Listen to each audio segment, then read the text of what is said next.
April.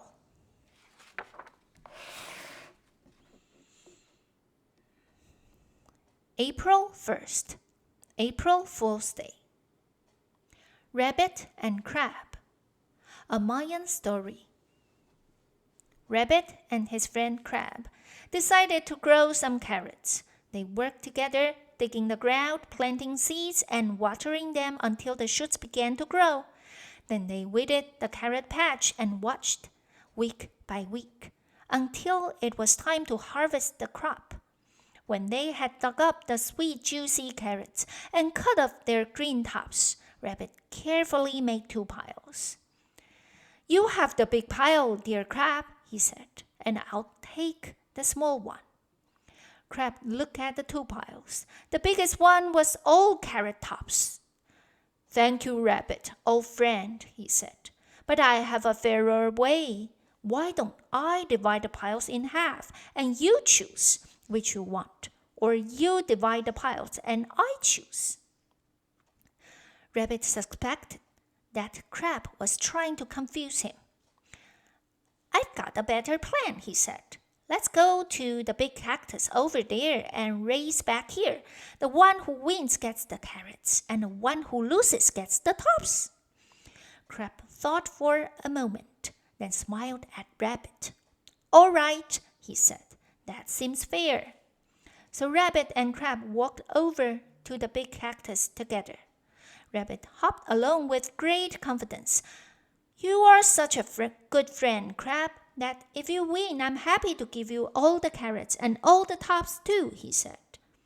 "Well, thank you," said Crab, scuttling as fast as he could to keep up. "That's most kind." "And as you are a little slower than me, you can start ahead," added Rabbit, for he had no doubt that he would win the race and soon be munching on the pile of crisp, juicy carrots himself.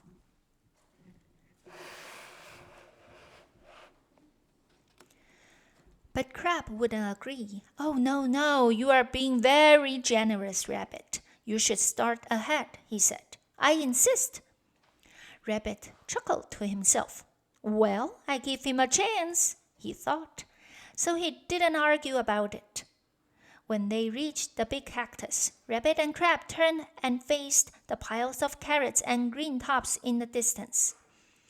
"May the best man win," said Crab.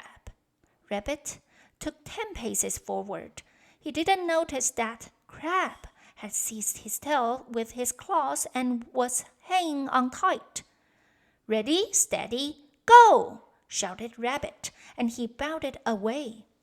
Rabbit ran like the wind and reached the carrots in no time. As he turned to see how far Crab was behind him, Crab opened his claws and dropped right on top of the pile. "Where are you, old friend?" shouted Rabbit, pretending to be concerned.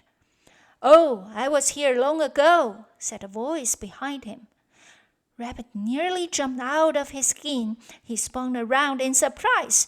There before him was Crab, waving a triumphant carrot. But how? What?" stammered Rabbit. "The best man won," said Crab. "But I don't want you to go hungry, Rabbit, old friend. I can be generous too. You take as many as those carrot tops as you wish." Rabbit went home, feeling cross that he'd been tricked, but he never worked out how he'd been beaten by a slow, scuttling Crab.